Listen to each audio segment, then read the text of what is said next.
Hello friends, this is Rahul. Welcome to जेरफ dreamers. तो friends, आज की वीडियो में हम डिस्कस करेंगे एनटीयूजनेट पेपर 1 की यूनिट 4 दैट इज कम्युनिकेशन। तो फ्रेंड्स, ऑलरेडी मैं आपके साथ यूनिट 1 और यूनिट 2 डिस्कस कर चुका हूँ। होप्स आपने उन वीडियोस को देख लिया होगा। और आज की वीडियो में एज यूजुअल हम एक कंप्लीट यूनिट को डिस्कस करेंगे, जिसमें मोस्ट इंपॉर्टेंट मैं आपके साथ जितने भी प्रीवियस ईयर में जो टॉपिक्स आज किए गए हैं कम्युनिकेशन यूनिट से, उन सारे टॉपिक्स को मैं यहाँ पे डिस्कस करने वाला हूँ। और उसके एडिशन में मैं जो सिलेबस का जो पार्ट है, अदर इंपॉर्टेंट टॉपिक्स, उनको भी डिस्कस करूंगा। तो रिवीजन पॉइंट ऑफ व्यू से ये वीडियो जो है काफी इंपॉर्टेंट होने वाली है, तो इसको सेव कर लेना। एग्जाम टाइम पर ये काफी हेल्प करेगी आपकी। ओके, तो फ्रेंड्स, इस वीडियो के बेसिकली क्या फीचर्स हैं, क्योंकि वीडियो काफी लॉन्ग है, तो मैं स्टार्टिंग में आपको बताता हूँ कि इस वीडियो में क्या आपको बेसिकली देखने को मिलने वाला है। तो सबसे पहली बात, तो जो कंटेंट रहेगा वो सिलेबस और प्रीवियस ईयर दोनों के बेस पर रहेगा। ओके, उसके अलावा जितने भी कीवर्ड्स रहेंगे वो हाईलाइट कर रखे हैं मैंने। सारे पैराग्राफ को मैंने इंक्लूड करके नहीं लिखा। अगर पैराग्राफ ही पढ़ने हैं तो बेसिकली मैं आपको बुक रिकमेंड करूंगा, KVS Madan the best book मानी जाती है। आप उसको पढ़ सकते हैं, गो थ्रू कर सकते हैं। इसलिए इसमें इंपॉर्टेंट पार्ट को ही मैंने कंसीडर किया है और इजी फॉर्म में मैंने उसको क्या कराया, प्रेजेंट कराया। ब्रीफ है, इफेक्टिव है, इंक्लूडिंग प्रीवियस ईयर एमसीक्यू। तो किस तरह के क्वेश्चन आपसे आस्क किए गए हैं और करे जा सकते हैं, उसको भी मैंने इसके अंदर मेंशन किया है, जो आपके लिए हेल्पफुल होने वाले हैं। उसके अलावा काफ़ी फीचर्स और देखने को मिलेंगे जो टाइम टू टाइम आपको पता लगता रहेगा। फ्रेंड्स, एक रिक्वेस्ट रहेगी, वीडियो अच्छी लगे तो लाइक कर देना, ठीक है। चैनल को सब्सक्राइब कर लेना अगर आप एनटीयू की प्रिपरेशन कर रहे हैं तो। चलिए स्टार्ट करते हैं। ओके, सबसे पहला और सबसे बेसिक चीज है हमारा कम्युनिकेशन होता क्या है, पहले इसके बारे में जानेंगे। उसके बाद आगे हम इसके मॉडल्स, थ्योरीज, सब चीजें डिस्कस करेंगे। तो बात करते हैं कम्युनिकेशन की। तो कम्युनिकेशन का मतलब है क्या? मैंने कहा कि मैं आपके साथ कम्युनिकेट कर रहा हूँ। कम्युनिकेट करने का मतलब क्या है? ये तो भैया एक प्रोसेस है। कम्युनिकेशन तो एक जस्ट ए प्रोसेस। किस चीज के रिगार्डिंग? Exchanging ideas. दो पार्टी जब आपस में आइडियाज को एक्सचेंज करती है तो हम कहते हैं वो दोनों कम्युनिकेट कर रहे हैं। जैसे कि एक टीचर एक स्टूडेंट के साथ कम्युनिकेट कर रहा है, मैं फिलहाल के लिए आपके साथ कम्युनिकेट कर रहा हूँ, या कोई और दो पर्सन खड़े हो गए या दो से ज्यादा पर्सन आपस में कम्युनिकेट कर रहे हैं, तो वो कम्युनिकेशन एक प्रोसेस कहलाता है। So it is a process of transferring message from the sender to the receiver. तो एक सिंपल वर्ड्स में हम कहते हैं कि ट्रांसफर करना मैसेज को सेंडर से रिसीवर तक, वो एक कम्युनिकेशन कहलाता है। अब बात करते हैं फीचर्स की। तो बहुत बार क्वेश्चन आया हुआ है फीचर्स के regarding, which one of the following are the features of communication. इस तरह से क्वेश्चन जो है वो पूछा जाता है, ठीक है। तो एक बेसिक मीनिंग है कि फीचर्स होते कौन कौन से हैं। तो सबसे पहली बात, तो कम्युनिकेशन रिटन में भी हो सकता है, ओरल में भी हो सकता है और गेस्चरल में भी हो सकता है। जैसे कि रिटन की अगर हम बात करें, मैं किसी को व्हाट्सएप में मैसेज भेज रहा हूँ, ठीक है, ओके मैं तुमसे कल मिलता हूँ, ठीक है, good night, good morning. This is the written communication जो हम राइट करके कि सामने को भेज रहे हैं। ओरल में अगर हम बात करें तो वर्बली मैं किसी को कह रहा हूँ। याद रखना, जो रिटन और जो ओरल है ये बेसिकली वर्बल कम्युनिकेशन कहलाते हैं। ओके, तो वर्बल और नॉन वर्बल, इन चीजों पे फोकस करा करो। जनरली क्या होता है, कुछ स्टूडेंट्स ऐसे होते हैं जो वर्बल को सिर्फ रिटन में कंसीडर करके चलते हैं, नॉन वर्बल को वो ओरल मान लेते हैं। लेकिन वर्बल जो है हमारा, जिसके अंदर बेसिकली हम लैंग्वेज का यूज कर रहे हैं, चीजों को बता रहे हैं, बोलकर बता रहे हैं, वो सारे वर्बल मैसेज होते हैं। नॉन वर्बल में जितने भी गेस्चरल हो गए, ठीक है, वो सारे किससे, गेस्टर्स की फॉर्म में मैं किसी को एक्सप्रेस कर रहा हूँ। हाथ हिलाकर मैं बाय बाय कर रहा हूँ, ठीक है, बोल कुछ नहीं रहा लेकिन हाथ हिलाकर मैं बता रहा हूँ कि मैं जा रहा हूँ, तो ये गेस्चर है। ओके, तो ये हो गया हमारा नॉन वर्बल कम्युनिकेशन। इसके बाद कम्युनिकेशन में भी फॉर्मल और इनफॉर्मल। तो कम्युनिकेशन फॉर्मल भी हो सकता है, कम्युनिकेशन इनफॉर्मल भी हो सकता है।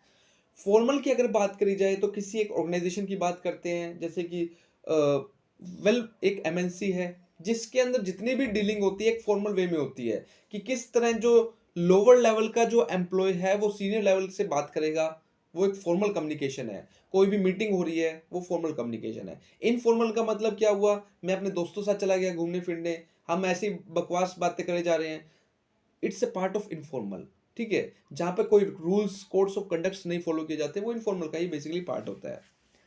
Communication is irreversible. मैंने कोई बात कह दी, कहते हैं ना कि मुंह से निकली हुई बात फिर वो वापस नहीं होती है, तो ये इरिवर्सिबल है।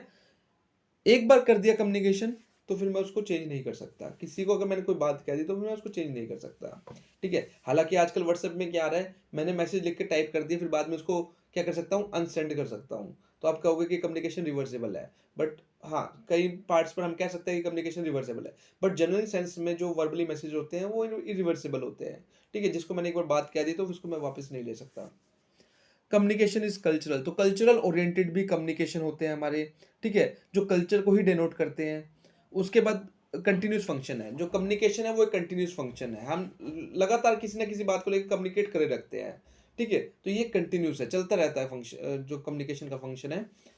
जैसे कि मान लो मैं सेंडर हूँ, मैंने मैसेज भेजा, फिर जिसको भेजा वो सामने से फीडबैक भेज रहा है, फिर फीडबैक के ऊपर मैं रिप्लाई कर रहा हूँ, फिर मैं रिसीवर बन जाता हूँ, उस टाइम पे मैं सेंडर बन जाता हूँ। तो कम्युनिकेशन चलता रहता है। It's a persuasive in nature. तो परसुएडिंग का टाइम मतलब कि अगर हम बात करें एडवर्टाइजिंग की, तो एडवर्टाइजिंग का मतलब क्या होता है? सामने वाले को परसुएड करना। तो एक परसुएसिवनेस है, ये मोटिवेट करता है सामने वाले पर्सन को, जो हम बेसिकली कह सकते हैं रिसीवर को, ठीक है? तो ये है कुछ फीचर्स हमारे कम्युनिकेशन के। तो आपसे क्वेश्चन किस तरह आज किया जाएगा? आपसे कहेगा नीचे 4 से 5 दे देंगे और कहेंगे कि बताइए कौन सा इसमें से फीचर है? ए, बी, सी, ए, बी ओनली सी। तो इस तरह क्वेश्चन जो है आस्क करे जाते हैं फीचर्स में से। ओके, चलिए अब हम बात करते हैं प्रोसेस ऑफ कम्युनिकेशन। तो कम्युनिकेशन का process friends, one of the most important question. Generally जो सिंपल क्वेश्चन आया है इसमें से अभी तक कैसा आया है कि हमें प्रोसेस के टाइप दे देते हैं और कहते हैं इसको सीक्वेंस में अरेंज करो, कि पहले कौन सा आएगा, बाद में कौन सा आएगा, उसके बाद कौन सा आएगा। तो सबसे पहले बात कहाँ से स्टार्टिंग कहाँ से होती है प्रोसेस की? सेंडर से होती है। मान लो मुझे कम्युनिकेट करना है एक स्टूडेंट को, तो मैं कौन बन जाऊंगा? सेंडर बन जाऊंगा, और स्टूडेंट क्या बन जाएगा? रिसीवर बन जाएगा। अब सेंडर क्या करेगा? सबसे पहले मैसेज को देखेगा कि मुझे भेजना क्या है। मेरे माइंड में एक आइडिया जनरेट होगा कि मुझे ये मैसेज जो है अपने स्टूडेंट के साथ कम्युनिकेट करना है। अब मैसेज को क्या करना पड़ेगा? एनकोड करना पड़ेगा। माइंड आइडिया सिर्फ अभी मेरे माइंड में आया है, मैसेज मेरे माइंड में आया है, लेकिन ऐसे थोड़ा ना कि माइंड का माइंड से सिग्नल है कि हाँ मेरे माइंड में आया, फिर उसके माइंड में भी चला गया। ऐसा नहीं होता। उस मैसेज को एनकोड करना पड़ेगा, ठीक है? माइंड से या तो उसको मैं रिटर्न में लेके आऊँगा या वर्बली फ़ोन करके कहूँगा, जैसे मर्ज़ी कहूँगा। उसको कन्वर्ट करना पड़ेगा ताकि सामने वाला उसको अंडरस्टैंड कर सके। अब मेरे माइंड में मैसेज था, मैंने क्या करा? व्हाट्सएप पे टाइप करा, तो इट्स अ बेसिक एनकोडिंग। इसको हम कहते हैं एनकोडिंग। मैंने उसकी फ़ॉर्म चेंज कर दी, माइंड से उसको क्या ले आया? व्हाट्सएप पर ले आया। अब क्या है? मीडिया। तो मीडिया बेसिकली मेरा क्या कहलाएगा? जो मेरा चैनल है, जो मेरा फ़ोन है, वो मेरे लिए बेसिकली मीडिया का काम कर रहा है फिलहाल के लिए, ठीक है? मैसेज को कम्युनिकेट कर रहा हूँ। अब डिकोडिंग। अब सामने वाला हो सकता है कि उसको दूसरी फ़ॉर्म में कन्वर्ट करके उसको अंडरस्टैंड करे, ठीक है? वो हो सकता है कि वो चीज़ों को पढ़ ना पा रहा हो, इसलिए वो क्या करेगा? उसको ऑडियो में कन्वर्ट करके, किसी भी एप्लीकेशन से ऑडियो में कन्वर्ट करके उसको सुनेगा, ठीक है? तो ये क्या हो जाएगा? डिकोडिंग। डिकोडिंग क्या है? फॉर्म को चेंज कर लिया, जिस वे में वो रिसीवर उसको क्या कर सकता है? अंडरस्टैंड कर सकता है, ठीक है? तो ये रिसीवर के पास आ गया। अब रिसीवर ने जैसे ही मैसेज पढ़ा, उसके ऊपर उसने रिएक्ट करा। तो रिएक्ट करने का मतलब क्या है? फीडबैक प्रोवाइड करना, वो होता है रिएक्ट करना। अब बीच में एक इंपॉर्टेंट रोल प्लेस करता है नॉइस का। नॉइस मतलब कि सपोज करो मैं व्हाट्सएप मैसेज भेज रहा हूँ, बीच में इंटरनेट कनेक्टिविटी चली गई, तो ये पार्ट होगा किसका? नॉइस का। नॉइस इसका मतलब ये नहीं है कि फिजिकल नॉइस की बात कर रहे हैं। नॉइस हर एक कम्युनिकेशन में हो सकती है। ये ऑनलाइन जब हम सेंड कर रहे हैं, कोई गूगल मीट चल रहा है, ठीक है? मैं उस पर कम्युनिकेट कर रहा हूँ, साथ में इंटरनेट कनेक्टिविटी चलेगी, या मेरा लैपटॉप खराब हो गया, ये नॉइस का ही वर्क करते हैं बेसिकली। जो इंटरप्शन का बेसिकली काम हो रहा है, वो नॉइस ही कहलाती है। ओके, तो ये मैसेज है। इसमें आपको 2 चीज़ें याद रखनी है। जो डिकोडिंग होती है वो पार्ट होता है रिसीवर का, और जो एनकोडिंग होता है वो पार्ट होता है सेंडर का। बहुत बार इसमें से क्वेश्चन आस्क किए जाते हैं। तो फ्रेंड्स मैं साइड बाय साइड आपको क्वेश्चंस बता रहा हूँ, किस तरह के क्वेश्चन हमसे एग्जाम में आस्क किए जाते हैं, ठीक है? ये नोट डाउन कर लेना, इसको इंपॉर्टेंट है।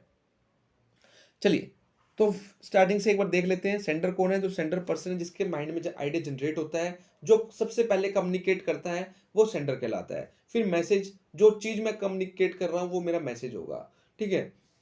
कोई भी फैक्ट, फीलिंग, ये सब चीज़ें क्या है? मैसेज है। इसके बाद है एनकोडिंग। अब मैसेज को मैं कन्वर्ट करूँगा, मान लो फीलिंग्स की बात है, ठीक है? मुझे सामने वाले पर्सन को कुछ कहना है। अब कुछ का मतलब तो कुछ भी हो सकता है, ठीक है? तो उसको मैं क्या करूँगा? कन्वर्ट करके, या वर्बली या फिर रिटन फॉर्म में सेंड करूँगा, तो वो पार्ट हो जाएगा एनकोडिंग। चलिए, इसके बाद है चैनल। तो एक चैनल के थ्रू ही चीज़ों को सेंड करा जाएगा। तो चैनल क्या है? Through which the message is transmitted. इसके बाद रिसीवर को मैसेज मिलता है कि मैंने रिसीवर को भेजा, अपनी फीलिंग्स शेयर करी, रिसीवर को मैसेज मिला, रिसीवर के चेहरे पर स्माइल आ गई, ठीक है? फिर उसने क्या करा? उसके ऊपर फीडबैक दिया। ओके, तो फीडबैक दिया, सेंडर को उसका पता लग गया कि उसका क्या रिस्पॉन्स रहा है। तो यहाँ से हमारा जो कम्युनिकेशन हो जाता है वो क्या हो जाता है? कंप्लीट हो जाता है। चलिए, अब हम बात करते हैं टाइप्स ऑफ कम्युनिकेशन। तो कम्युनिकेशन के टाइप्स फ्रेंड्स काफ़ी इंपॉर्टेंट है। Generally match of the flowing में इसका क्वेश्चन जो है हमसे आस्क किया जाता है। तो कम्युनिकेशन जो है बेसिकली 4 कैटेगरी में हमने इसके टाइप्स को डिवाइड करा है। पहला है बेस्ड ऑन रिलेशनशिप, दूसरा है बेस्ड ऑन ऑर्गेनाइजेशनल स्ट्रक्चर, तीसरा है based on the basis of direction, fourth one is based on the basis of channel. Okay, one by one discuss करेंगे। चलिए, सबसे पहले बात करते हैं इंट्रापर्सनल कम्युनिकेशन। अब इंट्रापर्सनल कम्युनिकेशन कौन सा होता है? वो कम्युनिकेशन जो मैं खुद से कर रहा हूं, वो कम्युनिकेशन जो, अब आप कहोगे ये कैसा कम्युनिकेशन है जो आप खुद से कर रहे हो? जैसे कि मान लो कोई ऐसी बुरी चीज होती है, ओ माय गॉड। अब ओ माय गॉड सुनने के लिए कोई सामने कोई ना खड़ा है, या भगवान ऊपर से थोड़ा नहीं चाहे कि ओ माय गॉड, जैसे मैंने कहा कि ओ माय गॉड और भगवान आ गया, प्रकट हो गया, हाँ बेटा बोल क्या दिक्कत हुई है। ये मैं खुद से ही कम्युनिकेट कर रहा हूँ। कोई भी शॉकिंग न्यूज़ आई, हे भगवान ये क्या हो गया? अब भगवान सामने थोड़ी ना खड़ा है। तो it's a part of intrapersonal communication, जो हम बेसिकली खुद से ही कर लेते हैं। ठीक है? कोई सामने है नहीं बट फिर भी मैं बोले जा रहा हूँ। तो ये क्या है? इंट्रापर्सनल कम्युनिकेशन है, जिसमें एक ही पर्सन होता है कम्युनिकेट करने के लिए, वो होते हैं हम खुद। सेंडर ही रिसीवर है यहाँ पर। तो ये होता है इंट्रापर्सनल कम्युनिकेशन। अब ट्रांसपर्सनल कम्युनिकेशन, देखो इंट्रा से मिलता जुलता कम्युनिकेशन है ट्रांसपर्सनल कम्युनिकेशन। अब ट्रांसपर्सनल क्या होता है? ये जो कम्युनिकेशन है सेल्फ और हमारे बिलीफ के साथ, something in which we believe. जैसे कि मान लो मैं सुबह पार्क गया और 5 मिनट रिलैक्स होकर मेडिटेशन करा। अब मेडिटेशन का मतलब क्या है? अपने अंदर खुद से, देखो खुद से बात करना, खुद को अंडरस्टैंड करना, ठीक है, इंटरनल कंट्रोल रखना। ये क्या है? सेल्फ बिलीव है। इस कम्युनिकेशन को कहते हैं ट्रांसपर्सनल कम्युनिकेशन। हम अपनी खुद की आवाज सुन रहे, कहते हैं ना कि जब कोई मुसीबत आ रही हो तो हमें अपने मन की आवाज को सुनना चाहिए। वो जो आवाज होती है वो होती है ट्रांसपर्सनल कम्युनिकेशन। ठीक है, उसको हम कहते हैं ट्रांसपर्सनल। अगेन यहाँ पर भी दो पर्सन नहीं है, यहाँ पर भी एक ही पर्सन है, मैं खुद हूँ और मेरी आत्मा है। जब इंसान के हम अपनी आत्मा से बात करते हैं, उस कम्युनिकेशन को हम कहते हैं ट्रांसपर्सनल कम्युनिकेशन। ओके, चलिए इसके बाद हम बात करते हैं इंटरपर्सनल। अब इंटरपर्सनल कौन सा होता है? वो होता है दो लोगों के बीच में कम्युनिकेशन जो हो रहा है, वो इंटरपर्सनल। मैं अपने फ्रेंड से बात कर रहा हूँ, फोन पे बात कर रहा हूँ, गपशप जॉब वटेवर जो भी है, बहुत देर से बातें कर रही है, तो ये बेसिकली इंटरपर्सनल कम्युनिकेशन। दो पर्सन है फोन पे बातें कर रहे हैं, वो इंटरपर्सनल कम्युनिकेशन कहलाता है। इसके बाद ग्रुप कम्युनिकेशन। अब ग्रुप कम्युनिकेशन क्या है? सेंडिंग और receiving of message to a number of people. तो बेसिकली कई सारे लोगों के साथ मैं बैठकर बातें कर रहा हूँ, तो वो ग्रुप कम्युनिकेशन है। जैसे मान लो एक सेमिनार हो रहा है, सेमिनार में मुझे बुलाया गया, इनवाइट किया गया है कि एक किसी टॉपिक पे प्रेजेंट करना है। तो बेसिकली एक ग्रुप कम्युनिकेशन है, एक छोटा सा ग्रुप होगा जिसको मेरे को एक टॉपिक प्रेजेंट करना है। ठीक है, अब मास कम्युनिकेशन और ग्रुप कम्युनिकेशन में क्या डिफरेंस है? मास कम्युनिकेशन में जो ऑडियंस होती है वो काफी ज्यादा होती है। ठीक है, जो ऑडियंस रहेगी वो काफी ज्यादा, जैसे कि एडवर्टाइजिंग की अगर हम बात करें, तो मैं कोई टीवी पर ऐड दे रहा हूं, अब उस टीवी को ऐड देखने वाला बहुत सारे लोग होंगे।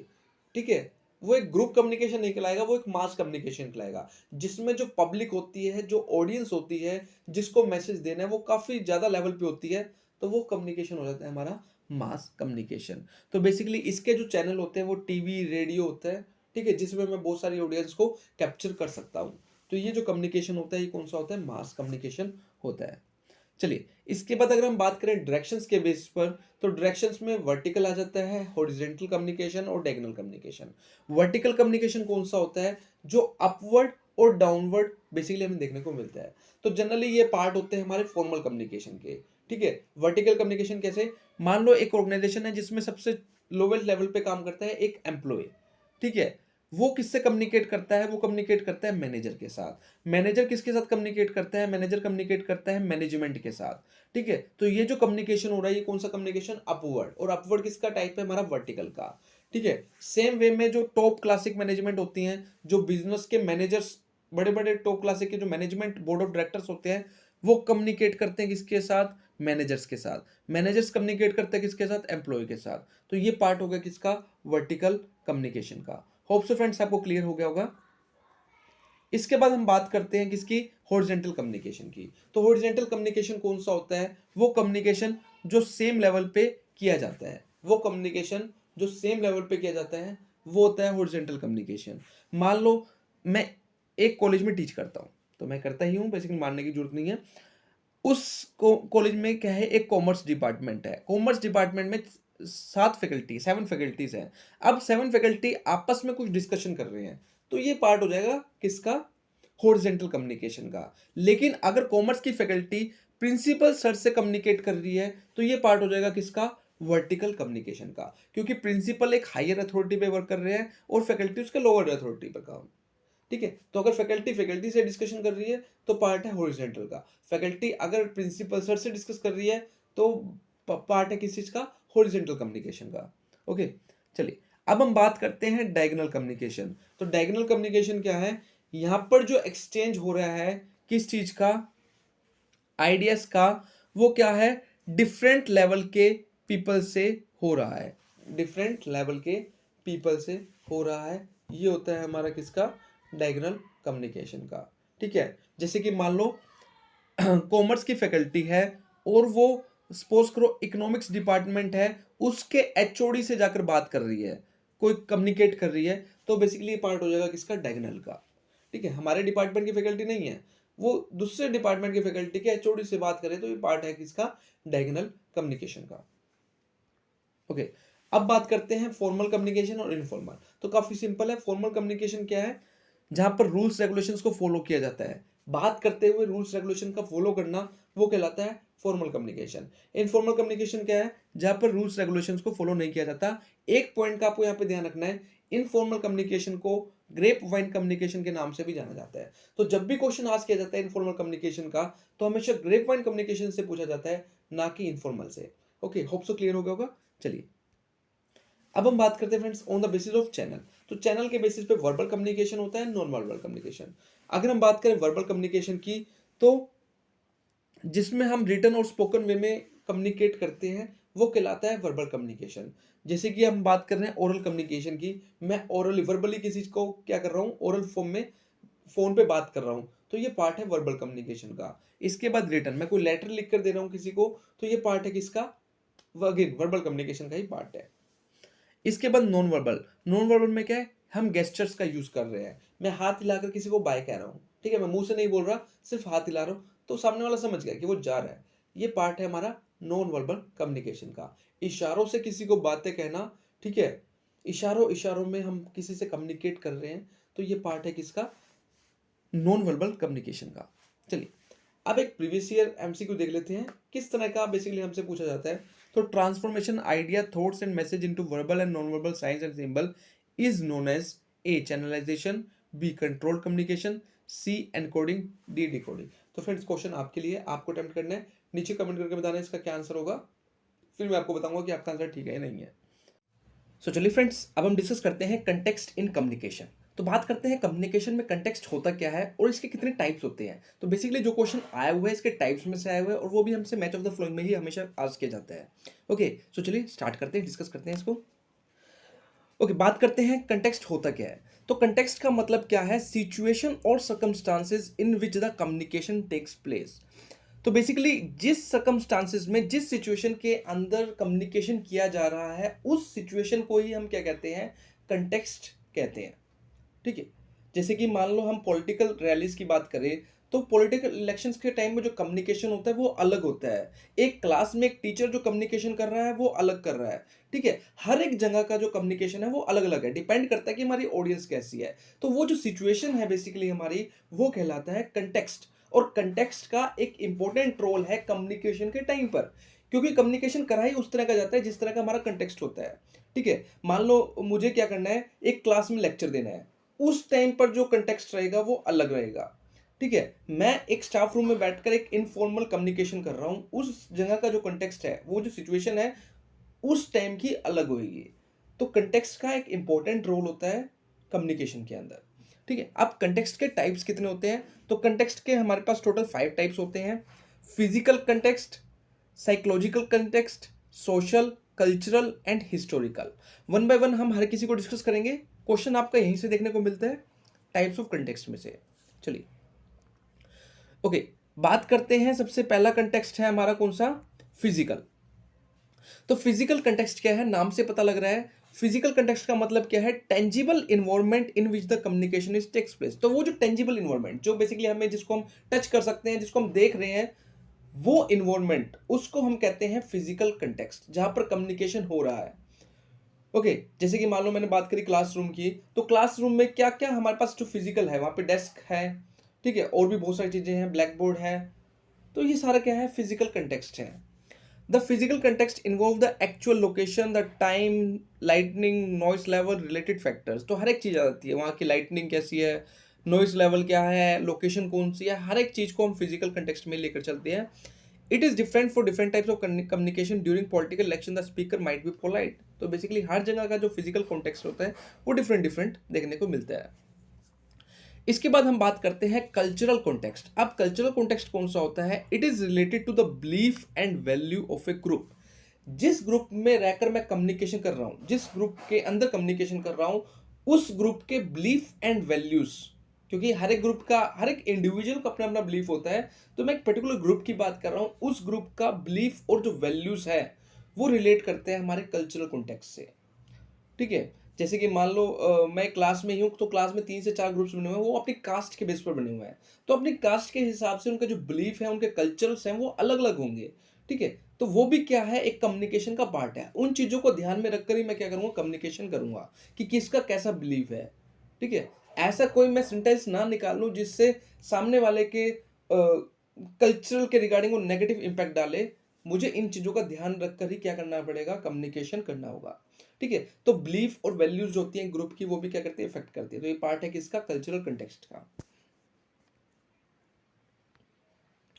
ओके, नेक्स्ट पर चलते हैं। नेक्स्ट है हमारा साइकोलॉजिकल कंटेक्स्ट। अब साइकोलॉजिकल कंटेक्स्ट क्या है? It is related with the moods and emotion of the audience. अब जिस ऑडियंस, जिसको मैं मैसेज डिलीवर कर रहा हूं, उसके मूड और उसके इमोशंस की बात की गई है, वो रिलेट करता है साइकोलॉजिकल कंटेक्स्ट। क्योंकि जब भी मैं मैसेज को कम्युनिकेट करूंगा तो उनका मूड और उनके बेसिकली इमोशंस को ध्यान में रखकर ही क्या करूंगा, मैसेज को कम्युनिकेट करूंगा। जैसे कि मान लो एक क्लास में मैं लेक्चर डिलीवर कर रहा हूं और वहां पे सारी की सारी गर्ल्स बैठी हैं, तो आपको पता है कि गर्ल्स इमोशन वाइज कितना इमोशनल होती हैं इन द सेंस। तो इस तरह की कोई बात नहीं होनी चाहिए जिससे उनके इमोशंस हर्ट हो। ठीक है? तो बेसिकली इन चीज़ों को मुझे ध्यान में रखना पड़ेगा। जो मेरी ऑडियंस है, ऑडियंस का मूड और उसके इमोशंस को देखकर ही मेरे को लेक्चर क्या करना है, डिलीवर करना है। ओके, तो ये होता है हमारा साइकोलॉजिकल कंटेक्स्ट। तो जब भी एक स्पीकर मैसेज डिलीवर करेगा तो मूड और इमोशंस को ध्यान में रखकर, तो आपके पास क्वेश्चन बेसिकली कैसा आएगा, एक साइड आपको कंटेक्स्ट दे रखे होंगे, दूसरी साइड उससे रिगार्डिंग दे रखा होगा। जैसे कि मान लो एक साइड साइकोलॉजिकल कल्चरल दे रखा है, दूसरी साइड में हमें बता रखा है इमोशंस, उसके बाद हमें क्या रखा है कि एक्चुअल इन्वायरमेंट। तो आपको मैच करना होगा कौन सा कंटेक्स्ट किससे रिलेट रखता है। तो सिंपल सा क्वेश्चन हमें देखने को मिल सकता है। ओके, चलिए अब हम बात करते हैं किसकी, हिस्टोरिकल कंटेक्स्ट की। अब हिस्टोरिकल कंटेक्स्ट क्या कहता है? हिस्टोरिकल कंटेक्स्ट में होता है बेसिकली एक्सपेक्टेशंस क्या हैं किसकी, स्पीकर की। जो बंदा मैसेज को डिलीवर कर रहा है उसकी पहले से कुछ एक्सपेक्टेशंस होती हैं। ठीक है? जैसे कि मान लो मैं एक सेल एम्प्लॉय हूं, मुझे कुछ चीजें सेल्स करनी है, ऑलरेडी पहले भी मैं यहाँ पे सेल कर चुका हूं। तो मेरे पास एक पहले से एक्सपेक्टेशन है कि मैं यहाँ पर, मेरे को ज़्यादा टाइम नहीं लगेगा, मैं 2 प्रोडक्ट दिखाऊंगा और सामने वाला कस्टमर जो है मेरे प्रोडक्ट्स को खरीद लेगा। ये एक एक्सपेक्टेशंस होती है। लेकिन एक्सपेक्टेशंस किस चीज़ के ऊपर डिपेंड करती हैं? वो डिपेंड करती है पास्ट इवेंट्स के ऊपर, कि पहले का जो इवेंट्स हैं वो किस तरह के रहे हैं, उसी के बेस पर एक्सपेक्टेशन जनरेट होती हैं। ठीक है? तो ये जो कंटेक्स्ट रहेगा ये हिस्टोरिकल कंटेक्स्ट रहेगा, जहाँ पर एक जो स्पीकर है वो कम्युनिकेट करने से पहले अपने पास से ही कुछ एक्सपेक्टेशंस बनाकर रख लेता है, उसको कहते हैं हम हिस्टोरिकल कंटेक्स्ट। और जो एक्सपेक्टेशंस बनाई जाती हैं वो किसके ऊपर होती हैं, वो पास्ट इवेंट्स के ऊपर होती हैं। इसके बाद है लास्ट कंटेक्स्ट हमारा सोशल कॉन्टेक्स्ट। तो सोशल क्या का मतलब क्या है, बेसिकली जो स्पीकर है जो मैसेज को डिलीवर कर रहा है उसका और उसकी ऑडियंस के साथ उसका क्या रिलेशन है। जैसे कि मान लो मैं एक क्लास में मैसेज डिलीवर कर रहा हूं, तो वहां पे जो रिलेशनशिप है एक टीचर और एक स्टूडेंट की है। ठीक है? एक ग्रुप के अंदर बैठा हूं, एक फ्रेंड सर्कल के अंदर बैठा हूं, तो बेसिकली फ्रेंड्स का हमारे बीच में क्या है, रिलेशन है।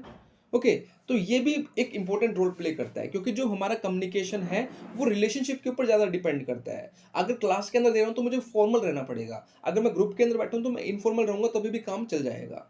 ठीक है? तो सोशल कंटेक्स्ट भी क्या है, अपने आप में एक इंपॉर्टेंट रोल प्ले करता है। ओके, तो फ्रेंड्स इसको मैंने काफ़ी ईजी वे में डिस्क्राइब करने की कोशिश करी है, होप्स आपको अंडरस्टैंड हो गया होगा।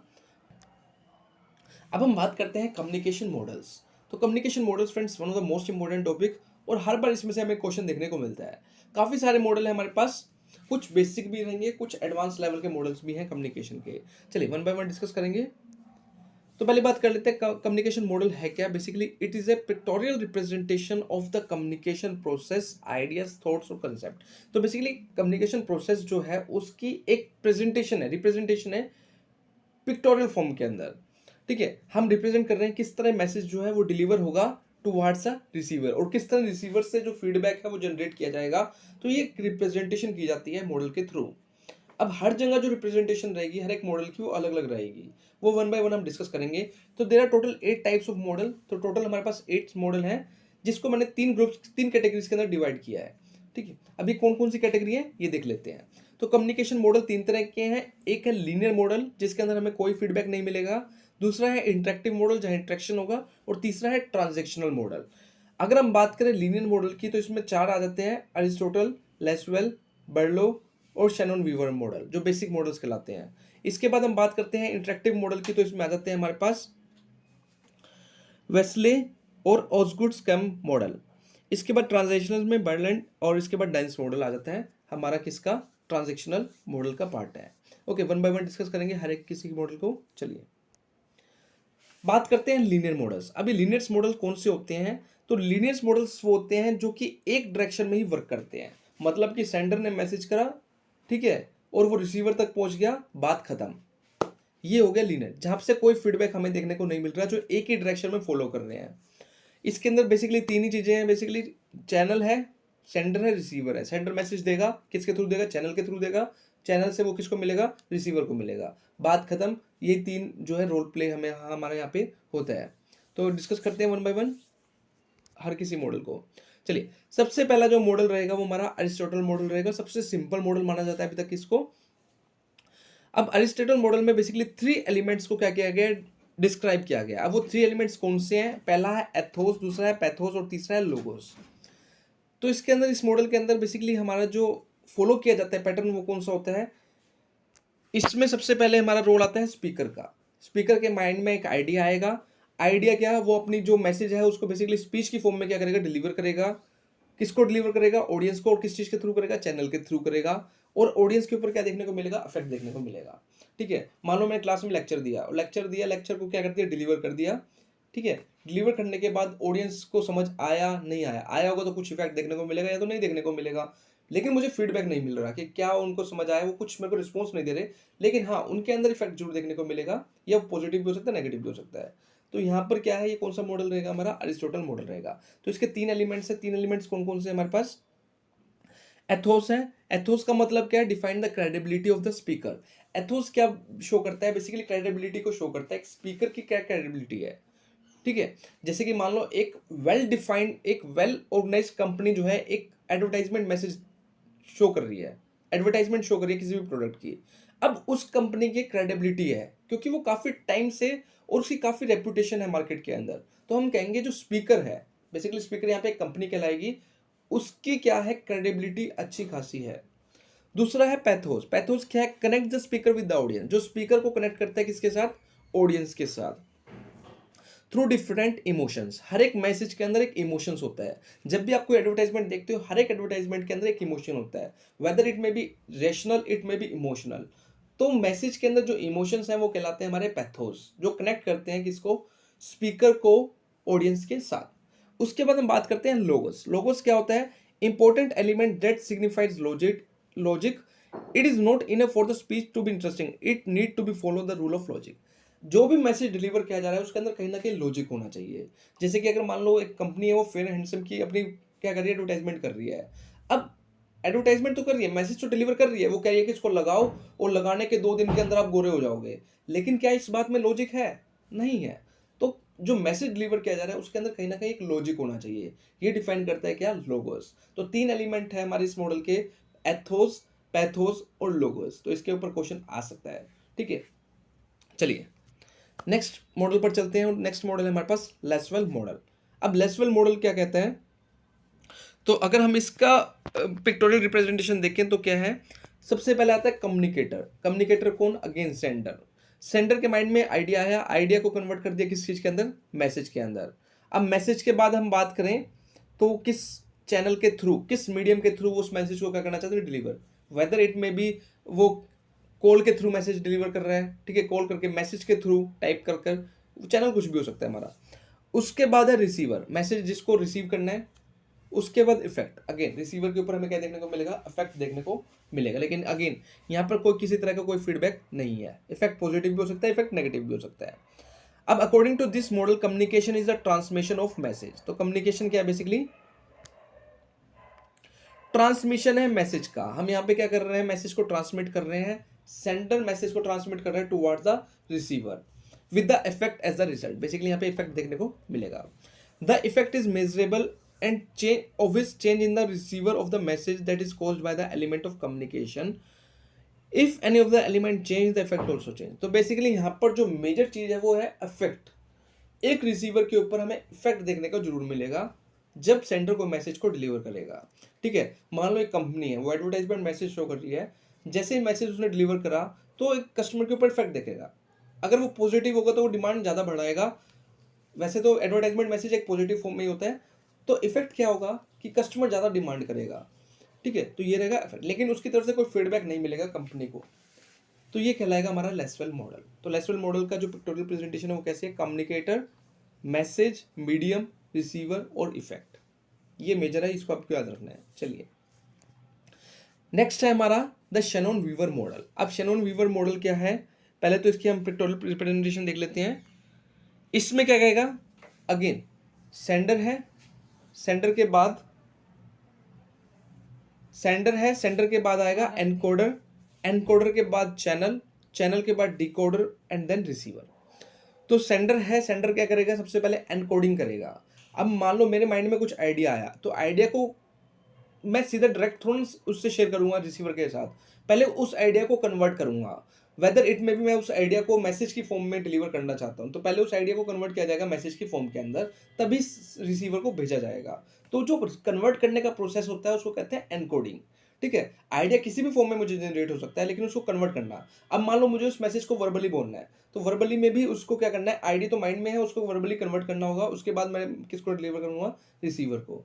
तो उस प्रोसेस को कहते हैं एनकोडिंग। याद रखना, एनकोडिंग हमेशा सेंडर के पॉइंट ऑफ व्यू से होती है और डिकोडिंग जो होती है वो रिसीवर के पॉइंट ऑफ व्यू से होती है। क्वेश्चन सिंपल सा है, बेसिक मीनिंग है, बट इसके ऊपर भी कई बार क्वेश्चन आए हुए हैं। ओके, उसके बाद सेंडर, सेंडर के बाद एनकोडर, एनकोडर के बाद आता है चैनल, जिस माध्यम से, जिस मीडियम से डिलीवर करा जाएगा। उसके बाद डिकोडर। अब मान लो मैंने मैसेज को टाइप करके भेजा, सामने वाले को नहीं समझ आता टाइप किया हुआ, वो क्या करेगा, उसको वर्बली सुनने की कोशिश करेगा, तो उसकी फॉर्म को क्या करेगा, चेंज करेगा। रिटन फॉर्म से उसको वर्बली फॉर्म में, ओरल फॉर्म में क्या करेगा, चेंज करेगा। ठीक है, तो उसको हम कहेंगे डिकोडिंग, और उसके बाद वो रिसीवर तक पहुंच जाएगा। ठीक है, या हम कह सकते हैं सिंबल्स को कन्वर्ट कर लेना मैसेज फॉर्म के अंदर, वो भी डिकोडिंग का पार्ट हो जाएगा।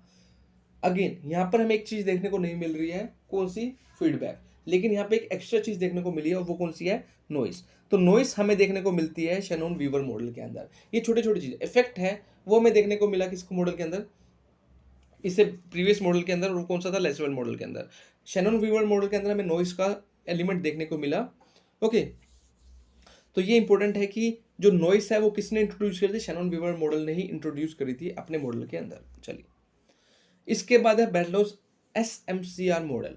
तो बैडलॉस SMCR मॉडल, यहाँ पर एक सबसे इंटरेस्टिंग चीज है कि यहाँ पर हमें जो मैसेज स्टार्ट हो रहा है वो सेंडर से नहीं हो रहा, वो सोर्स से हो रहा है। ये इंपॉर्टेंट एलिमेंट है। तो SMCR की जनरली फुल फॉर्म पूछी जाती है, और नीचे 4 ऑप्शन दे दिए जाते हैं कि S का मतलब क्या है, M का मतलब क्या है, C का मतलब क्या है, और R का मतलब कौन सा इसमें से गलत है। तो याद रखना, इसके अंदर सबसे बड़ी कंफ्यूजन यही रहती है कि हम इसको S को सेंडर लेके चलते हैं, क्योंकि अभी तक जितने भी मॉडल्स हैं सब में सेंडर ही मान के चल रहे हैं। लेकिन यहाँ पे S जो है सोर्स है। सोर्स का मतलब क्या है, जरूरी नहीं है कि जो मैसेज है वो सेंडर से ही जनरेट होगा, वो किसी भी सोर्स से जनरेट हो सकता है। ओके, तो सोर्स, मैसेज, चैनल, रिसीवर। तो सोर्स क्या है, द सोर्स और the sender carefully put their thoughts into word and transfer the message. तो बेसिकली सोर्स क्या है, सोर्स सेंडर भी हो सकता है, सोर्स कोई और चीज भी हो सकती है, जिससे सेंडर को क्या मिलेगा, आइडिया मिलेगा। ठीक है, तो हम पर्टिकुलर ये नहीं कहेंगे कि सोर्स यहाँ पे बेसिकली सेंडर ही है। सेंडर के माइंड में भी आइडिया आ सकता है, लेकिन उसको आइडिया कहीं और से भी जनरेट हो सकता है। उसके बाद उसको कन्वर्ट किया जाएगा मैसेज के अंदर, मैसेज के बाद चैनल से उसको डिलीवर करा जाएगा, देन रिसीवर तक पहुंच जाएगा। कोई नॉइस का यहाँ पे रोल हमें देखने को नहीं मिला है।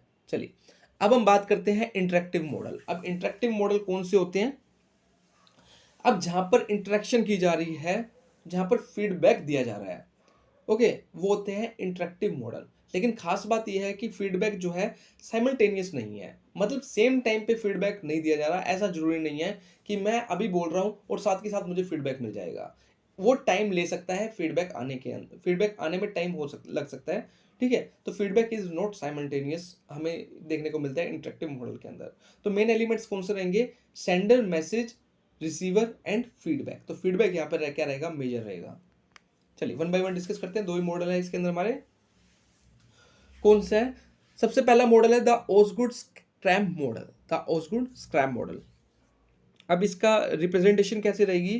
तो रिप्रेजेंटेशन रहेगी अगेन मैसेज मैसेज। तो यहाँ पे बेसिकली सेंडर और रिसीवर को हम नहीं कर रहे हैं, क्योंकि यहाँ पर दोनों पार्टी को एक जैसा ट्रीट किया जा रहा है। मतलब सेंडर ने मैसेज भेजा रिसीवर के पास, तब सेंडर क्या कहलाएगा? सेंडर ही क्या है। लेकिन रिसीवर जैसे ही फीडबैक भेजता है तो रिसीवर इस पॉइंट पर क्या बन जाता है? सेंडर बन जाता है, और जो सेंडर था वो क्या बन जाएगा? रिसीवर बन जाएगा। तो यहाँ पे कोई सेंडर नहीं होता, कोई रिसीवर नहीं होता। इसलिए दोनों स्टेप पर एनकोडिंग भी होती है, इंटरप्रिटेशन भी होती है और डिकोडिंग भी होती है। तो दोनों स्टेप में ये चीज देखने को मिलेगी। तो ये इंपॉर्टेंट है कि यहाँ पर कोई सेंडर नहीं होता, कोई रिसीवर नहीं होता। सेम टाइम पर सेंडर रिसीवर बन जाता है और रिसीवर सेंडर बन जाता है। Okay, so this model is useful for describing interpersonal senders communication. तो सेंडर्स कम्युनिकेशन क्या होता है, इसके बारे में ऑलरेडी आपके साथ डिस्कस कर चुका हूँ, जो सेम टाइम पर होता है। ठीक है, जैसे कि अगर मान लो मैं लाइव क्लास ले रहा हूँ, तो लाइव क्लास में सेम टाइम पर कम्युनिकेशन होगा। आप कोई क्वेश्चन आस्क भी कर सकते हैं और साथ के साथ इंटरेक्शन होता रहेगा। वो होता है हमारा senders communication. It is circular model of communication. तो ये सर्कुलर मॉडल है, क्यों? क्योंकि सेम टाइम पर क्या है? रिसीवर सेंडर बन रहा है और सेंडर रिसीवर बन रहा है। In which message go into two direction, there is no difference between sender and receiver। ये इंपॉर्टेंट पॉइंट है फ्रेंड्स। assertion रीजन में पूछ जा सकता है कि एज पर Osgood Schramm model sender and receiver are the same. तो दिस इज ट्रू कि इसमें कोई डिफरेंस ट्रीट नहीं किया जाता सेंडर और रिसीवर के बीच में। Both party equally encoding and decoding the message. तो दोनों पार्टी का इंपॉर्टेंट रोल रहता है यहाँ पे, सेंडर का और रिसीवर का। होप सो क्लियर होगा। चलिए अब हम बात करते हैं the Westley and MacLean model. So according to this model, the communication process doesn't start with the source or sender, but rather than with environmental factor। Again एक important line निकल कर आई, और वो क्या है कि जो वेस्ले और मैकक्लीन मॉडल है, इसके अंदर जो मैसेज है वो ना तो सोर्स से स्टार्ट हो रहा है, ना कोई सेंडर से स्टार्ट हो रहा। वो स्टार्ट हो रहा है किस चीज से? इन्वायरमेंटल फैक्टर से। अब इन्वायरमेंटल फैक्टर से, अब वो कैसे? देखो मान लो मैं ऑफिस से आ रहा था, ठीक है, फिलहाल के लिए मैं सेंडर ही था, मैसेज मुझे डिलीवर करना है, लेकिन मेरे माइंड में कोई आइडिया नहीं आ रहा। जैसे ही मैं आ रहा था, मैंने देखा रास्ते में एक एक्सीडेंट हो गया। एक्सीडेंट हुआ, और एक्सीडेंट हुआ तो उसमें से क्या है, एक पर्सन जो है जिसको ज्यादा बहुत सारा ब्लड उसका बह रहा था, तो मुझे अर्जेंटली किसी की हेल्प चाहिए थी। तो जैसे ही मैंने उस पर्सन को देखा, उसको चोट काफी सारी लगी हुई थी, तो मैंने अपने फ्रेंड को कॉल किया। तो याद रखना सेंडर मैं ही हूं, लेकिन मेरे माइंड में कोई आइडिया नहीं था कि मुझे कोई मैसेज कम्युनिकेट करना है। आइडिया आया कहाँ से? आइडिया आया मुझे मेरे इन्वायरमेंट से। जब मैं रास्ते से जा रहा था, तो मैंने देखा कि एक पर्सन का एक्सीडेंट हो जाता है। एक्सीडेंट में उसकी हेल्प करने के लिए मुझे किसी थर्ड पर्सन की हेल्प चाहिए थी। मैंने अपने फ्रेंड को कॉल किया और कहा कि रास्ते में एक एक्सीडेंट हो गया, क्या तू 2 मिनट में जल्दी से आ जाएगा? इस केस के अंदर जो कम्युनिकेशन स्टार्ट हो रहा है, वो सेंडर से स्टार्ट नहीं हो रहा। सेंडर के माइंड में कोई पहले आइडिया नहीं था। वो स्टार्ट हुआ किस चीज से? इन्वायरमेंट में। इन्वायरमेंट में जो एलिमेंट्स थे, वहां से क्या हुआ? कम्युनिकेशन स्टार्ट हुआ। होप सो क्लियर हो गया होगा। ठीक है, चलिए। So this model takes into account the object of orientation, basically background, culture, belief को लेकर चलता है between the sender and the receiver of the message.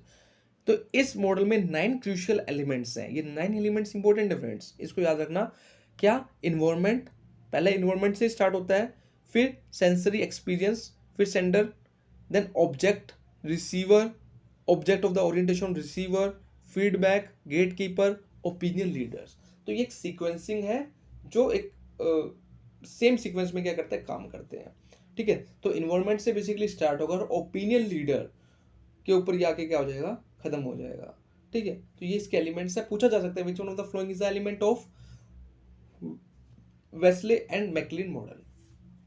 चलिए अब हम डिस्कस करते हैं ट्रांजैक्शनल मॉडल।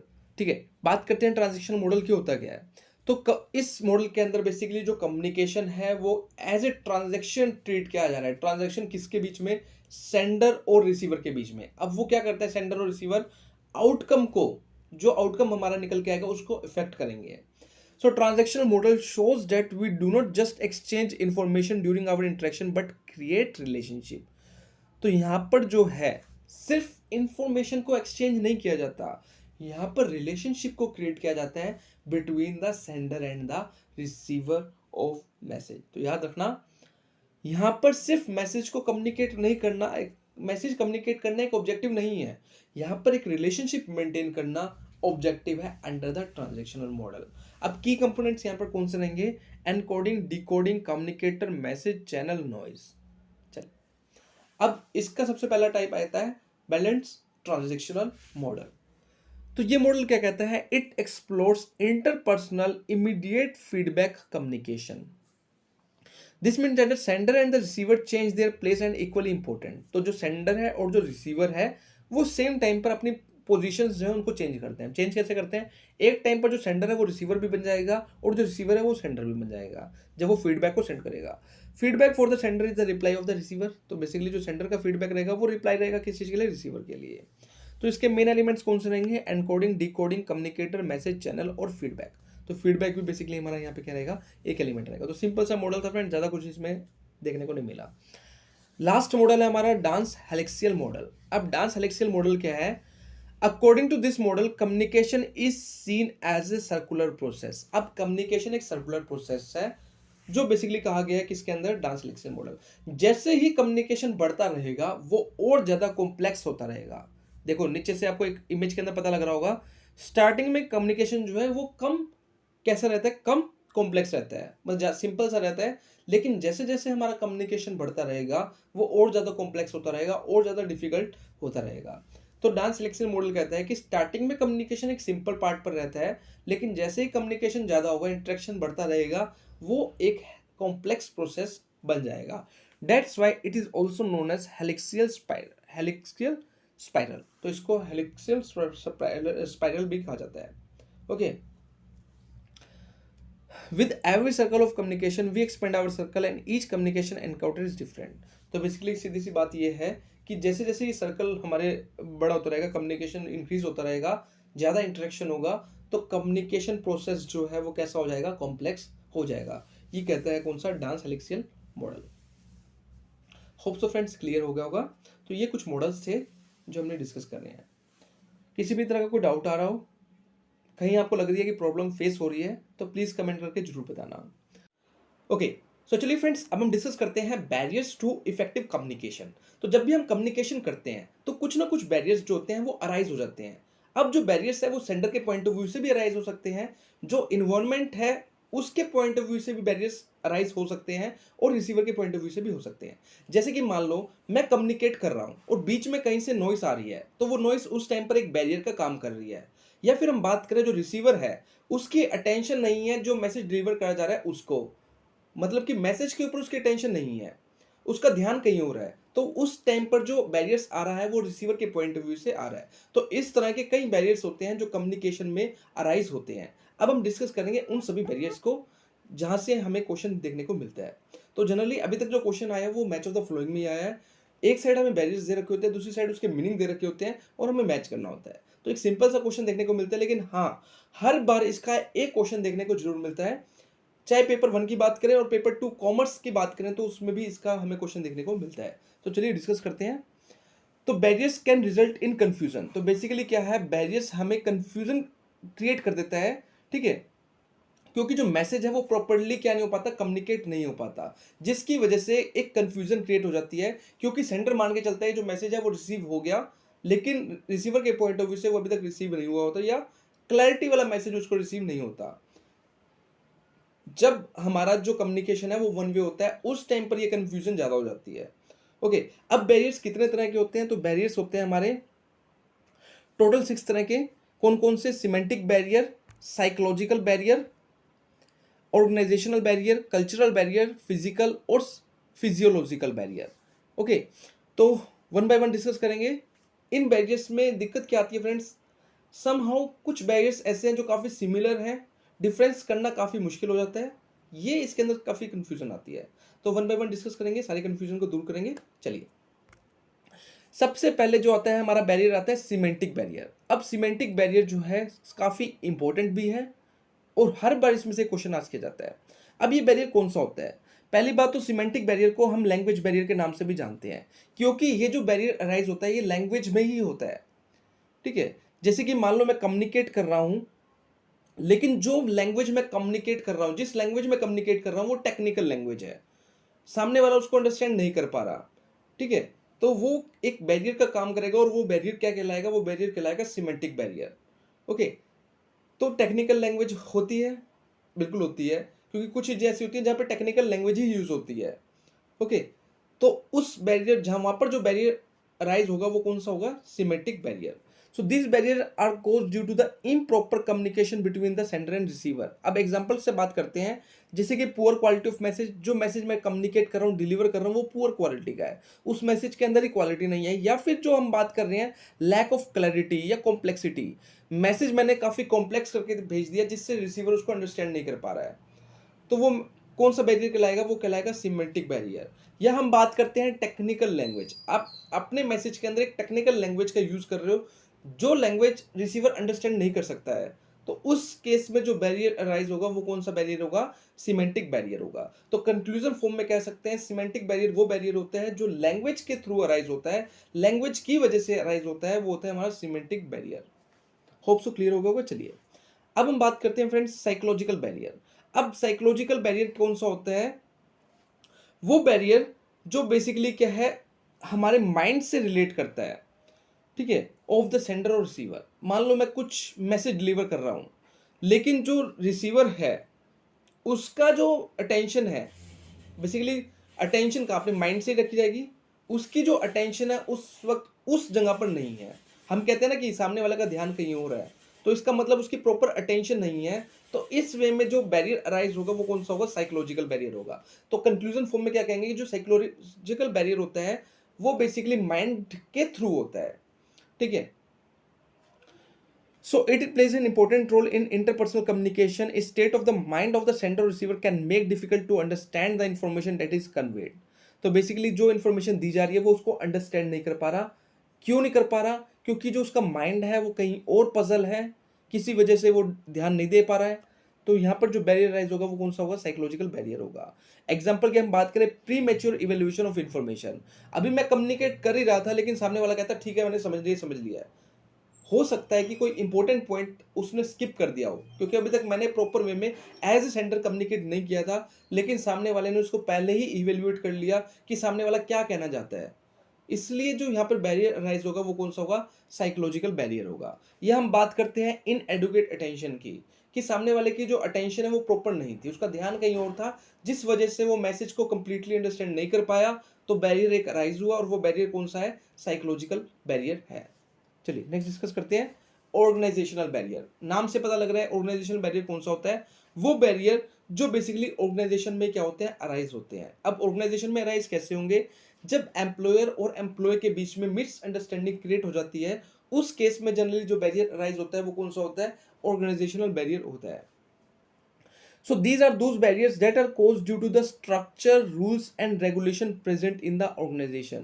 तो बेसिकली वो बैरियर्स होते हैं जो रूल्स एंड रेगुलेशन की वजह से क्या होते हैं? अराइज होते हैं एक ऑर्गेनाइजेशन में। The various types of barriers that can be encountered due to the superior subordinate relationship. तो जो एम्प्लॉयर है और जो एम्प्लॉय है उसके रिलेशनशिप की वजह से भी क्या होते हैं? बैरियर्स हमारे अराइज होते हैं। ठीक है, जैसे कि एग्जांपल की बात करें तो कॉम्प्लेक्सिटी ऑफ ऑर्गेनाइजेशनल स्ट्रक्चर, जो हमारा ऑर्गेनाइजेशनल स्ट्रक्चर है, ठीक है, जो कम्युनिकेट करने का जो प्रोसेस है वो काफ़ी कॉम्प्लेक्स बना रखा है। कि एक मैसेज है, मान लो एक लोअर लेवल है, ठीक है, ये हायरार्की है, ये लोअर लेवल है, ये मिडिल लेवल है, ये टॉप लेवल है। अब कोई चीज़ एक लोअर लेवल को टॉप लेवल से कम्युनिकेट करनी होगी तो वो डायरेक्ट नहीं कर सकता, वो क्या करेगा? पहले किसको पहुंचाएगा? मिडिल लेवल को, मिडिल लेवल फिर किसको पहुंचाएगा? टॉप लेवल को। तो जब वो मैसेज ऊपर तक जाते जाते क्या होता है, उसकी जो क्वालिटी है वो क्या हो जाती है? खत्म हो जाती है। ठीक है, मान लो इसने कोई बात कही, इसने आगे दो बातें और लगाकर टॉप लेवल को कही, ठीक है, तो ऊपर जाते जाते जो मैसेज होता है उसकी क्वालिटी वैसी नहीं बचती जैसी उसने सेंड करी थी।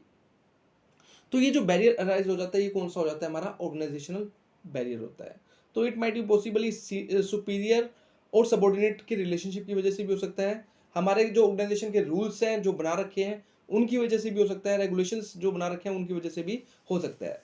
ओके, चलिए अब हम बात करते हैं कल्चरल बैरियर। तो कल्चरल बैरियर भी अपने नाम से ही सजेस्ट हो रहा है कि ये क्या होगा। So these are those barriers that arises due to the lack of similarity among the different cultures. तो बेसिकली क्या है, मान लो एक ऑर्गेनाइजेशन है जिसमें डिफरेंट डिफरेंट कल्चर्स के लोग काम करते हैं।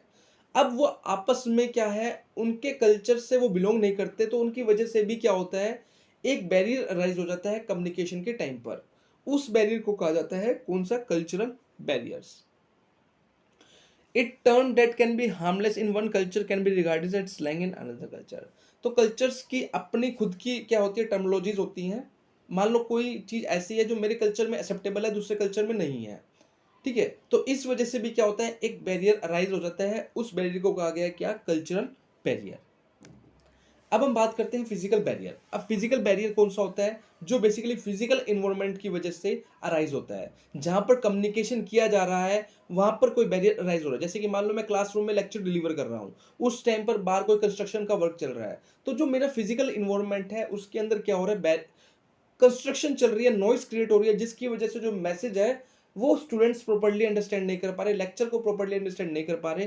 तो अगेन एक बैरियर स्ट्रक्ट हुआ और वो बैरियर कौन सा कहलाएगा, फिजिकल बैरियर कहलाएगा। क्यों, क्योंकि फिजिकल इन्वॉल्वमेंट की वजह से ही अराइज हो रहा है।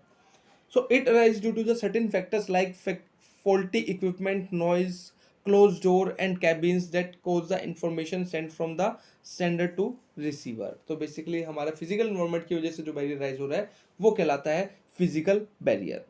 चलिए लास्ट बैरियर है हमारा फिजियोलॉजिकल बैरियर। अब ये फिजियोलॉजिकल बैरियर क्या होता है, एक तो चीज हमेशा याद रखना, फिजियोलॉजिकल और साइकोलॉजिकल में आपने कभी कंफ्यूज नहीं होना, क्योंकि जो साइकोलॉजिकल होता है वो स्टेट ऑफ माइंड से रिलेट रखता है, जबकि फिजियोलॉजिकल बैरियर कौन सा होता है, वो होता है कि किसी डिसीज की वजह से जो है कम्युनिकेशन प्रॉपर नहीं हो पा रहा है।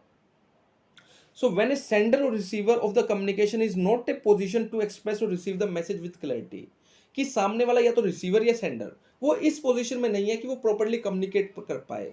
अब उसका कुछ भी रीजन हो सकता है कि उनको कोई डिसीज हो जिसकी वजह से वो प्रॉपर्ली सुन नहीं पाते हो, पढ़ नहीं पाते हो, ठीक है, या लिख नहीं पाते हो। तो यहाँ पर जो है वो इस पोजीशन में नहीं है कि जिसमें वो प्रॉपर्ली कम्युनिकेट कर पाए, लेकिन स्टिल वो कम्युनिकेट कर रहे हैं, तो एक बैरियर अराइज होगा और उस बैरियर को कहा जाएगा फिजियोलॉजिकल बैरियर। सो इसका अगर हम बात करें, जैसे कि डायलेक्सिया होता है जिसमें एक जो रिसीवर है वो प्रॉपर्ली रीड नहीं कर पाता है, ठीक है। अब मान लो मैं कोई मैसेज भेज रहा हूँ टाइप करके, किसी को व्हाट्सएप मैसेज भेज रहा हूँ, लेकिन सामने वाला प्रॉपर्ली रीड नहीं कर पाएगा, तो अगेन एक बैरियर अराइज होगा और उस बैरियर को कहा जाएगा क्या, फिजियोलॉजिकल बैरियर। तो याद रखना, फिजियोलॉजिकल बैरियर वो होता है जब सेंडर और रिसीवर इस पोजीशन में नहीं होते कि वो कम्युनिकेट कर पाए, लेकिन साइकोलॉजिकल बैरियर वो होता है जब उनकी जो स्टेट ऑफ माइंड है वो एक्यूरेट पोजीशन में नहीं है। तो दोनों में डिफरेंस है, इस चीज को याद रखना। और क्वेश्चन जो होता है यह यहाँ से ही पूछा जाता है, क्योंकि उनका मेन ऑब्जेक्टिव क्या है, सामने वाले को कंफ्यूज करना, स्टूडेंट को इस तरह कंफ्यूज करना कि वो सही आंसर को टिक ना कर पाए, ठीक है, या जिसको प्रॉपर नॉलेज होगी वही उसको सही से टिक करके आएगा। चलिए ओके, तो एक प्रीवियस ईयर क्वेश्चन देख लेते हैं।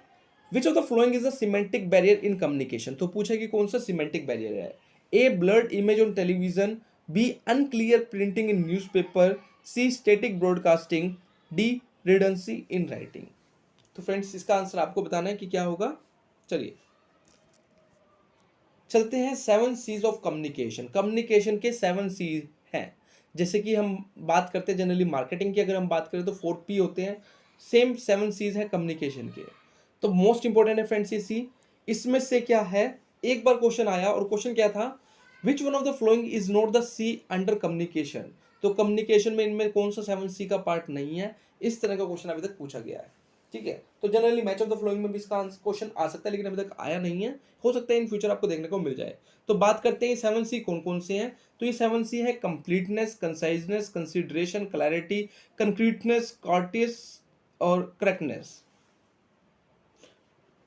वन बाय वन हम हर एक सी को डिस्कस करेंगे, ठीक है। अब ये सी क्या डिफाइन करते हैं कि हमारा जो मैसेज होना चाहिए वो किस तरह का होना चाहिए, कि मैसेज हमारा कंप्लीट होना चाहिए, क्लियर होना चाहिए, ठीक है, कंसाइज होना चाहिए। हर एक सी को हम डिस्कस करेंगे वन बाय वन। चलिए सबसे पहले बात करते हैं कंप्लीटनेस। अब कंप्लीटनेस क्या कहता है कि the communication must be complete, it should convey all the facts required by the audience. अगर मैं कोई कम्युनिकेशन कर रहा हूं तो मैं पहली चीज ये मानी जाती है कि जो कम्युनिकेशन होना चाहिए वो कंप्लीट होना चाहिए। अगर मान लो मुझे एक चैप्टर का एक टॉपिक समझाना है, सामने वाले ऑडियंस को, स्टूडेंट्स हैं उनको समझाना है, तो मैं हर एक फैक्ट को मैं उस टॉपिक के बताऊंगा किसको, स्टूडेंट को। तो कहा गया है कि जो हमारा कम्युनिकेशन होना चाहिए वो कंप्लीट होना चाहिए। अगर वो इनकम्प्लीट रहेगा तो अगेन एक बैरियर क्रिएट हो जाएगा उसके अंदर। तो सबसे पहला सी होता है कि जो हमारा कम्युनिकेशन होना चाहिए वो कैसा होना चाहिए, कंप्लीट होना चाहिए। जितने भी फैक्ट्स रिक्वायर्ड हैं on the behalf of audience, वो सारे फैक्ट्स क्या होने चाहिए, क्लियर होने चाहिए। ठीक है, उन सारे फैक्ट्स को क्या होना चाहिए, डिस्क्राइब कर देना चाहिए। So the sender of the message must take into consideration the receiver mindset and convey the message accordingly. अब बात आती है कि कंप्लीट का मतलब क्या होगा। जो रिसीवर डिमांड करता है, जितनी इंफॉर्मेशन एक रिसीवर डिमांड करा है वो हर एक इंफॉर्मेशन हमें उसको क्या करनी है, डिस्क्राइब करनी है। तब हम कहेंगे कि वो जो मैसेज है वो क्या हो गया, कम्युनिकेशन जो है कंप्लीट हो गया। तो कम्युनिकेशन कंप्लीट करने का मतलब ये नहीं है जो सेंडर कम्युनिकेट करना चाहता है सिर्फ वही कम्युनिकेट करना, नहीं, जो रिसीवर डिमांड करता है उसको वो सब चीजें बताना, तभी हम कहेंगे जो कम्युनिकेशन है वो क्या हो गया, कंप्लीट हो गया। ठीक है, तो पहला सी है कंप्लीटनेस। दूसरा है कंसाइजनेस। अब देखो एक रिसीवर तो काफी सारी इंफॉर्मेशन डिमांड करेगा, तो हर एक इंफॉर्मेशन को डिस्क्राइब करने बैठ गए तो काफी टाइम लग जाएगा। तो हमारा जो मैसेज होना चाहिए वो कंसाइज होना चाहिए। हमें सिर्फ वही चीजें डिस्क्राइब करनी है जिस चीज की नेसेसिटी है। ठीक है, जो मैसेज है वो काफी लॉन्ग नहीं होना चाहिए। अगर मैसेज ज्यादा लॉन्ग होगा तो हो सकता है कि एक पॉइंट ऑफ टाइम पर क्या हो, रिसीवर उस चीज को अंडरस्टैंड करना बंद कर दे, उस मैसेज को सुनना ही बंद कर दे। क्योंकि ज्यादा लॉन्ग मैसेज जितना ज्यादा लॉन्ग होगा उसकी क्वालिटी जो है, जो मेजर पॉइंट्स हैं वो उतने ही लाइटली कंसीडर किए जाएंगे। ठीक है, तो सेकंड सी कहता है कि जो मैसेज होना चाहिए वो ब्रीफ में होना चाहिए, कंसाइज होना चाहिए। Conciseness means wordiness, that is communicating what you want to convey in least possible words। कि मैं प्रॉपरली कम्युनिकेट तो करूं, कंप्लीट भी करूं, लेकिन लीस्ट वर्ड्स होने चाहिए, जेन्युइन वर्ड्स का यूज करूं, जिससे जो चीज वो जानना चाहता है, रिसीवर जानना चाहता है, वो हर एक चीज उसको पता लग जाए। ठीक है, तो कम वर्ड्स होने चाहिए मेरे कम्युनिकेशन के अंदर। तो कम्युनिकेशन जो होना चाहिए वो कंसाइज होना चाहिए। ओके, बेसिकली ये कहा गया है, शॉर्ट और ब्रीफ होना चाहिए। अब नेक्स्ट आता है कंसिडरेशन। अब कंसिडरेशन का मतलब क्या है, जब भी एक कम्युनिकेशन किया जाएगा, एक सेंडर कम्युनिकेशन कर रहा है तो वो ऑडियंस को कंसीडर करके चलेगा कि उसकी जो ऑडियंस है वो किस तरह की है। जैसे कि ऑडियंस का view point, background, mindset, education level, हर एक चीज को कंसीडर करके चलेगा। जैसे कि मान लो मुझे एक लेक्चर डिलीवर करके आना है, अभी स्टार्टिंग की क्लास है, मुझे नहीं पता वो क्लास किस तरह की है। अब लेक्चर में डिस्कस करने गया, हो सकता है कि जो बच्चों का जो बेस है वो काफी क्लियर हो, ठीक है, उनको बेसिक इंफॉर्मेशन की ज्यादा रिक्वायरमेंट नहीं हो। तो मैं क्या करूंगा, मैं उनको हल्का फुल्का बेसिक बताऊंगा और एडवांस लेवल पर ले जाऊंगा। लेकिन जैसे ही नेक्स्ट क्लास में मैं गया और क्लास में एंट्री करी, मैंने देखा कि उनका बेसिक क्लियर नहीं है। 11th-12th उनकी ऑनलाइन हुई है, अब वो बीकॉम में तो आ गया लेकिन उनको 11th-12th का बेसिक क्लियर नहीं है। तो इस स्टेज पर मुझे क्या करना पड़ेगा, उनको बेसिक से लेकर चलना पड़ेगा। तो यही बात है कि हमें क्या करना है, अपनी ऑडियंस को ध्यान में रखकर ही मैसेज को डिलीवर करना है। ये कहा गया है कंसीडरेशन, कि हमें ऑडियंस को कंसीडर करके चलना है, ऑडियंस के व्यू पॉइंट को कंसीडर करके चलना है कि उनके पॉइंट ऑफ व्यू से डिमांड किस चीज की है। ओके, तो ये है कंसीडरेशन, कि ऑडियंस को आपको क्या करके चलना है, कंसीडर करके चलना है। तो पहला सीधा कंप्लीट, दूसरा था हमारा कंसाइज, और तीसरा है कंसीडरेशन, कि ऑडियंस के व्यू पॉइंट को हमको कंसीडर करके चलना है। ऑडियंस के हर एक चीज को जब भी मैं कम्युनिकेट कर रहा हूं तो ऑडियंस को ध्यान में रखकर ही मुझे क्या करना है, कम्युनिकेट करना है। इसके बाद है क्लैरिटी। तो क्लैरिटी बहुत बेसिक है कि जो मैसेज मैं कन्वे करना चाहता हूं वो क्लियर होना चाहिए। ठीक है, ऐसा ना हो कि वो ऑडियंस अंडरस्टैंड ही ना कर पाए, या इस तरह की मैं लैंग्वेज यूज करूं कि ऑडियंस को समझ ही ना आए, कोई ऐसी टेक्निकल लैंग्वेज। तो जो मैसेज होना चाहिए वो कैसा होना चाहिए, हमारा क्लियर होना चाहिए, rather than trying too much to achieve at a point of time. कि ऐसा ना हो कि मैं थोड़े से टाइम में ही सारा मैसेज एकदम कम्युनिकेट कर दूं, सामने वाला बिल्कुल भी अंडरस्टैंड ना कर पाए। समय के अनुसार मैसेज को क्या करना है, डिलीवर करना है, ताकि जो सामने वाला पर्सन है वो उसको इजीली अंडरस्टैंड कर पाए। तो क्लियर होना चाहिए, कोई ऐसी टेक्निकल लैंग्वेज ना यूज करूं जिससे सामने वाले को कंफ्यूजन क्रिएट हो। ठीक है, तो मैसेज मस्ट बी क्लियर। तो पहला सी कंप्लीट, दूसरा क्या है हमारा कंसाइज, तीसरा है consideration, fourth one is clarity, next है हमारा कंक्रीटनेस। अब कंक्रीटनेस का मतलब क्या है? जो कम्युनिकेशन होना चाहिए वो पर्टिकुलर होना चाहिए एंड क्लियर होना चाहिए rather then Fuji and general. इसका मतलब क्या है कि जो मैं कम्युनिकेशन करना चाह रहा हूं उससे कभी भी कंफ्यूजन क्रिएट नहीं होनी चाहिए रिसीवर के माइंड में, कंफ्यूजन नहीं क्रिएट होनी चाहिए रिसीवर के माइंड में। It is supported by specific facts and figure. जो मेरा कम्युनिकेशन है, जो भी कम्युनिकेट कर रहा हूं उसके साथ में कुछ फैक्ट्स होने चाहिए जो उस मैसेज को प्रूव कर सके। ओके, ऐसा ना हो कि मैं कुछ भी कम्युनिकेट करके बैठ जाऊं, सामने वाले के माइंड में कंफ्यूजन की क्या ऐसा भी होता है, ऐसा भी होता है। उस मैसेज के बिहाफ पर कुछ फैक्ट्स होने चाहिए जो उस मैसेज को प्रूव कर पाए। तो there must be specific facts and figure, ठीक है, जो रिसीवर की जो कंफ्यूजन है उसको दूर कर पाए। ठीक है, तो ये कहता है कंक्रीटनेस। तो मैसेज जो होना चाहिए हमारा कंक्रीट होना चाहिए, मतलब कि वो पर्टिकुलर और क्लियर होना चाहिए और फैक्ट बेस्ड होना चाहिए। ओके, चलिए नेक्स्ट है हमारा कॉर्टियसी। ओके, अब इसका मतलब क्या है? It implies the message should show the sender expression as well as should respect the receiver. मैं कोई भी मैसेज कम्युनिकेट कर रहा हूं तो उसमें मेरे एक्सप्रेशन होने चाहिए। ठीक है, जैसे कि मान लो मैं कोई फियर के रिगार्डिंग कोई मैसेज कम्युनिकेट कर रहा हूं तो उसमें मेरे खुद के एक्सप्रेशन होने चाहिए। मैं इस तरह से मैसेज कम्युनिकेट करूं कि सच में ही कोई ऐसी बात है जो डराने वाली है, या फिर अगर मान लो कोई हैप्पी वाली बात में, किसी में इमोशंस ऐसे हैं कि जिसमें खुशी की बात है, तो उसके अंदर मेरे खुद के भी एक्सप्रेशन होने चाहिए। मैं हंसकर किसी सामने वाले को मैसेज डिलीवर करूंगा। तो कहने का मतलब यह है जो भी मैसेज डिलीवर करा जा रहा है उसमें सेंडर के एक्सप्रेशंस होने चाहिए और रिसीवर के रिगार्डिंग रिस्पेक्ट होनी चाहिए। ओके, जिसको मैसेज रिसीव हो रहा है उसके रिगार्डिंग भी रिस्पेक्ट होनी चाहिए। ऐसा ना हो जो उसको डिसरिस्पेक्ट की फॉर्म में कहे। ओके, जैसे कि मान लो मैं लेक्चर डिलीवर कर रहा हूँ किसी क्लास के अंदर, तो स्टूडेंट जो है वो एग्रेसिव वे में कुछ क्वेश्चंस आस्क कर रहे हैं। ओके, या मैं कोई ऐसी बात कह रहा हूँ जो उनके कल्चर के अगेंस्ट है। ठीक है, मान लो मेरी क्लास है जिसमें 4-5 स्टूडेंट जो है मुस्लिम है, मुस्लिम कल्चर के हैं, और मैं एक मैसेज डिलीवर कर रहा हूँ और मैं कह रहा हूँ कि जो पाकिस्तान है या जो मुस्लिम्स होते हैं वो बिल्कुल भी अच्छे नहीं होते हैं, या ये है वो है। इस तरह का कभी नहीं होना चाहिए, ये डिसरिस्पेक्ट करेगा ऑडियंस को। ठीक है, तो मैसेज में क्या होना चाहिए? सेंडर के एक्सप्रेशंस होने चाहिए और रिस्पेक्ट होनी चाहिए टुवर्ड्स द रिसीवर। चलिए नेक्स्ट है करेक्टनेस। अब जो मैसेज डिलीवर करा जा रहा है वो करेक्ट होना चाहिए, इसमें किसी भी तरह का ग्रामेटिकल एरर नहीं होना चाहिए। ठीक है, तो ये बहुत बेसिक है कि जो मैसेज मैं कम्युनिकेट कर रहा हूँ वो उसमें कोई ग्रामेटिकल मिस्टेक, चाहे वो वर्बल, चाहे वो ओरल हो, चाहे रिटन हो, उसमें कोई भी ग्रामेटिकल एरर नहीं होना चाहिए, वो करेक्ट होना चाहिए। तो ये 7 सी हैं जो हमें ध्यान में रखने होते हैं जब भी हम कम्युनिकेट करते हैं किसी दूसरे पर्सन के साथ। ओके, होप सो क्लियर हो गया होगा। तो फ्रेंड्स ये था हमारा एंड, ये थी हमारी पूरी यूनिट, कंप्लीट यूनिट। कुछ टॉपिक्स ऐसे हैं जो मैंने नहीं ध्यान में दिए इस यूनिट के अंदर। ठीक है, अगर आप कहोगे मैसेज करके सेपरेट बताओगे तो मैं उसको नेक्स्ट वीडियो में जो पार्ट 2 आएगा उसमें कंप्लीट कर लूंगा। बाकी जितने भी इंपॉर्टेंट टॉपिक्स है सबको कंप्लीट करने की कोशिश करी है। होप सो फ्रेंड्स वीडियो अच्छी लगी होगी। अगर अच्छी लगी है तो लाइक करना। अगर आप एनटीयू नेट पेपर 1 की प्रिपरेशन कर रहे हैं तो आप चैनल को सब्सक्राइब कर सकते हैं। यहाँ पर आपको टाइमली अपडेट्स भी मिलती रहेंगी और जो भी लेटेस्ट कंटेंट है वो अपलोड करा जाएगा time to time. Thank you friends for watching.